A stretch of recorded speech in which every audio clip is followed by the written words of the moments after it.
Bonjour à tous, je vais vous présenter toutes les étapes qu'il a fallu faire pour fabriquer le Shiba x4. Mais avant ça, j'aimerais revenir sur le x2 sur lequel je m'étais entraîné.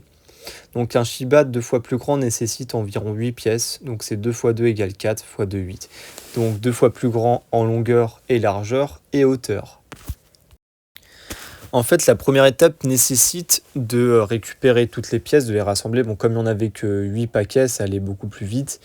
J'ai trié par couleur, par forme, j'ai fait des assemblages. Comme on peut voir, il y a du blanc, du rouge, du noir, du rose, ce qui peut s'apparenter à du roux, ou un peu marron ou orange, peu importe, et du blanc, pour fabriquer mes pièces. Et là, on voit toutes les étapes, donc en 2 fois plus grand pour faire le Shiba. Et il y a effectivement un modèle, une notice pour les étapes de fabrication. Donc là, ça prend forme. On est sur la partie inférieure.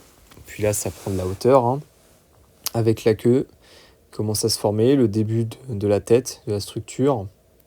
Puis là, on voit enfin la queue du chien et les yeux apparaître. Il ne reste plus que la bouche, les oreilles.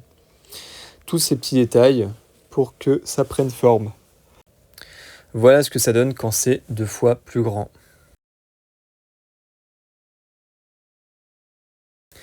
L'entraînement du Shiba x2 est terminé, je peux maintenant commencer le x4. Donc d'abord, ça a été un assemblage d'anciennes pièces qui me restaient, donc c'était un reste en réalité que je me suis servi et il m'a nécessité 64 pièces au total pour pouvoir créer mon x4. Forcément, une plateforme, pour la plateforme verte qui permet de poser le modèle, il en faut 64. Vu que 4 x 4 ça fait 16, on multiplie par 4 ça fait 64. Donc pour faire une pièce en théorie il en faut 64.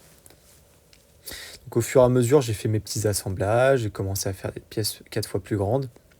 Au fur et à mesure du temps, je suis utilisé des renards. Ouais, des renards parce que c'était la même couleur. Le seul problème c'est qu'il y avait plus de couleur de roux, ou c'est du marron orange, peu importe, que du blanc. Mais ça m'a pas empêché de terminer mon Shiba x4 et même d'avoir des pièces en réserve. Forcément, il y a des pièces que j'arrivais rapidement à accumuler, comme les pièces noires, qui étaient très faciles à avoir, comme les roses. Autant les autres pièces mettent plus de temps. Après, je les disposais dans des sacs plastiques, tout simplement. Toutes mes pièces sont là, donc au fur et à mesure, j'en ai cumulé 64 pièces. J'en ai même acheté en plus parce que j'anticipais pour le projet plus grand. Mais là, on va que parler du x4 en fait. Donc c'est 64 pièces. En vrai, tout est dans le processus, hein. C'est surtout de l'assemblage, de la construction, de mise en échelle en fait. C'est juste de la mise en échelle en réalité. Donc je fais ça sur mon bureau, sur la table à manger comme on peut voir là. Et en fait, ça prend forme doucement, mais sûrement. Alors évidemment, là, on voit différentes tailles. Celui-là, c'était un x3, celui-là, le x2. Donc on voit les différences de pièces, hein. Forcément, ça ne nécessite pas le même nombre de constructions. Le x1, ça, c'est l'original. D'ailleurs, c'est le tout premier que j'ai fabriqué, hein, je l'ai gardé d'origine. Le x2, je l'avais retravaillé comme un entraînement, comme j'avais expliqué. Donc on voit que les pièces sont doubles, hein, que ça soit la longueur, hauteur, etc., etc. Et là, on voit le x3, la différence, et on comprend mieux les lois de la proportionnalité. J'ai vraiment gardé ces mêmes lois de proportionnalité. Le x3 n'était pas évident à faire, et puis était assez technique. Et là, toutes les pièces se sont accumulées dans le sac, donc j'ai trié une partie, j'ai surligné ce qui a été fait au complet. Et du coup, celles qui sont incomplètes, j'ai mis dans un autre sachet, hein. Après, ça, c'est ma logistique à moi. Je dis pas que c'est comme ça qu'il faut faire, mais en tout cas, c'est comme ça que j'ai procédé. Donc oui, ça a laissé quelques marques sur les doigts. À force de faire, ça a créé des petites cornes. Après, ça s'est résorbé depuis, hein, c'est pas bien grave. Donc voilà ce que ça donne, hein, en termes de comparaison. Donc le plus petit, c'est le x1. Le deuxième, c'est le x2 et le x3. Voilà, j'ai aussi fait des petits blocs avec des dinosaures. Bon, ça, c'est un peu à part, parce que ça montre un peu ma passion. Les 3 Shiba Inu. Donc les 3 Shiba Inu côte à côte. Et on voit que déjà des grosses différences de taille, rien qu'en x2 et x3. Mais le x4 est beaucoup plus impressionnant encore. Quand ce sera fini, justement, bah là, c'est tous les sacs que j'ai accumulés de Shiba, quoi. C'est tout ce que j'ai acheté de petits blocs, j'en ai pris un paquet dans les Daiso. En fait, dans les Daiso, il faut savoir que les magasins, ils sont à 100 yens. Alors, chaque yen, comme on dit, tout est à 100 yens, enfin, grande partie. Avec la taxe, ça fait 110 yens, donc ça représente pour une pièce comme ça 70 centimes. Donc, c'est pas des matériaux très coûteux. Ça reste très accessible quand on va faire de la grosse construction. C'est peu onéreux et c'est quelque chose quand même d'assez agréable, de très récréatif. Donc voilà, là, ça prenait de plus en plus forme quand même, hein. On voit que là, le x4 est de plus en plus grand. Donc c'est des pièces beaucoup plus grandes, hein. Déjà même par rapport au x3, juste ça, la différence est déjà très grande. Il faut comprendre qu'un x3, c'est 27 pièces, alors qu'un x4, c'est quand même 64 pièces. Et c'est une pièce qui est déjà assez lourde. Voilà, j'ai fait un tri parce que j'ai acheté une boîte quand même et des cartons, bah, aussi à Daiso, hein, j'ai acheté tout ça là-bas. Très pratique, c'est Benly, hein, comme disait les Japonais. Benly, pratique. J'aime bien cette expression. Je fais mon Jean-Claude Van Damme, mais à la japonaise, tu vois. Je dis c'est Benly, c'est Sugoi, tu vois. Voilà. Donc là, c'est toute la création que j'ai faite. Là, on voit toute l'organisation, hein. En fait, je me suis resservi des sachets déjà entamés pour finalement mettre les pièces et les trier, quoi. Celles qui étaient entamées et les pièces à venir. Donc voilà, ça prenait forme de plus en plus. De plus en plus. Donc c'est mon laboratoire. Et là, les pièces commencent à s'assembler de plus en plus, ouais, comme je disais. Voilà. Donc les pièces sont beaucoup plus grandes. Même la pièce la plus petite est déjà assez massive, hein. Donc voilà, ça c'est mon bureau de travail. C'est là où je faisais mes petits assemblages, quoi. Alors, j'ai mon organisation, mon petit stabilo pour stabiloter sur une petite feuille ce qui a été fait, ce qui n'a pas encore été fait. J'ai dû même vérifier parce qu'il y a des pièces que j'ai oubliées, mais comme j'en avais produit beaucoup, ça va vite à construire, hein. Donc bon, c'est tout ce beau monde que sont les petits blocs. Moi, j'ai envie d'en faire un plus grand. Bah, c'est tous les sachets que j'ai fait. Je faisais 5 par 5 généralement. Donc des fois, je me mettais soit sur la grande table ou au bureau, quoi. Là, c'est toutes les pièces pour qu'on se rende bien compte de tout le chantier qu'il y avait.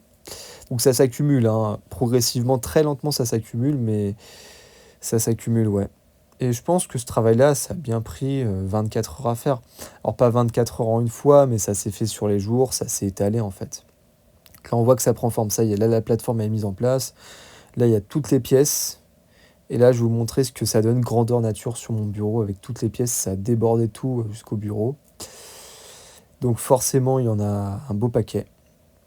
Un beau paquet. Donc là, c'est là qu'on se rend compte vraiment de la différence par rapport aux autres pièces déjà fabriquées, quoi. Donc c'est un gros chantier, hein. Très gros chantier. La partie en noir, ça c'est pour les yeux en fait, qui est en plein milieu du verre. Donc j'en suis très fier et l'assemblage, lui, il a été assez rapide, hein. Ça a pris à peu près 1h20 pour faire l'assemblage des pièces. C'était pas le plus long. Le plus long, vraiment, c'était d'abord de fabriquer toutes les pièces une par une, les mettre en échelle. Et après, la fusion de tout pour faire la pièce, comme la notice, ça a pris 1h20. C'est très rapide, hein. C'est extrêmement rapide, en fait. C'est juste le début qui est un peu long. C'est surtout un travail de patience et travail de répétition. Mais moi, j'aime bien jouer sur les grandeurs nature. Et après, sur le projet à venir, c'est vrai que j'aimerais en faire un 5 fois plus grand. Il est en cours. Là, tout à l'heure, je vais le présenter. Là, si je fais la vidéo et que je la poste, c'est pour pouvoir effacer le contenu et le mettre sur YouTube. Parce que comme ça garde une trace, comme un archivage, hein, et ça me permet d'avoir suffisamment d'autres vidéos pour faire d'autres documentaires. Ce sera beaucoup plus vivant sur le x5 parce qu'on va me voir en train de le fabriquer. Bon, bah, j'anticipe aussi sur le x5. Et le x4, vraiment, c'est... là, on voit tout l'assemblage. J'ai aussi fait la vidéo, on me voit en direct en train de le faire. Je l'ai mis en accéléré parce que la version originale prend 8 minutes. En accéléré, ça prend 1 minute ou deux, quoi. Voilà. Les 4 Shiba que j'ai fabriqués, on voit qu'il est beaucoup plus massif, quoi. On joue sur la mise en échelle, sur la notion de gigantisme. Parce que les petits blocs, c'est des pièces quand même populaires. À la base, c'est pas une sculpture, hein, c'est juste un jouet pour les gosses. Enfin, c'est à partir de 12 ans d'âge quand même, donc il faut avoir un certain... C'est quand même élaboré, hein, comme pièce, hein, mine de rien. Mais c'est vrai que là, ça prend une autre tournure, hein, avec la mise en échelle plus grande. Du coup, je veux vraiment que ça devienne mon œuvre d'art et qu'après, des particuliers puissent commander mes pièces et qu'après, je puisse en fabriquer des sur-mesure, quoi. Moi, mon objectif, c'est d'atteindre un x10, hein. Là, pour le moment, j'ai réussi x4. Là, cette année, je suis sur le x5. Et après, j'ai prévu des expériences, mais ça, j'en parlerai plus tard de l'aspect expérimental des couleurs. Mais bon, c'est toujours en cours de recherche et d'évolution, quoi. Donc, ouais, ça demande quand même de la pression, parce qu'il faut bien emboîter les pièces, mine de rien. Comme c'est des pièces plus grosses, donc faut pas se tromper, hein, quand on les fabrique. Ah oui, ça, j'en étais très fier. C'est une pièce qui est très lourde, hein, elle doit bien faire 2-3 kilos, hein, au moins.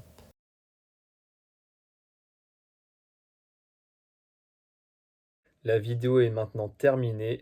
Merci d'avoir regardé la vidéo avec moi et à la suite pour une nouvelle aventure vers le Shiba en version échelle x5.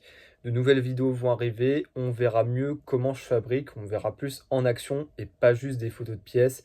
Ce sera beaucoup plus vivant et beaucoup plus de choses vont se passer au fur et à mesure des vidéos.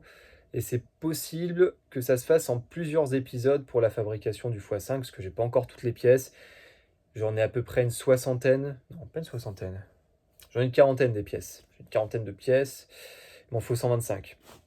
Donc c'est pas encore pour tout de suite. Mais on va voir ça au fur et à mesure des jours.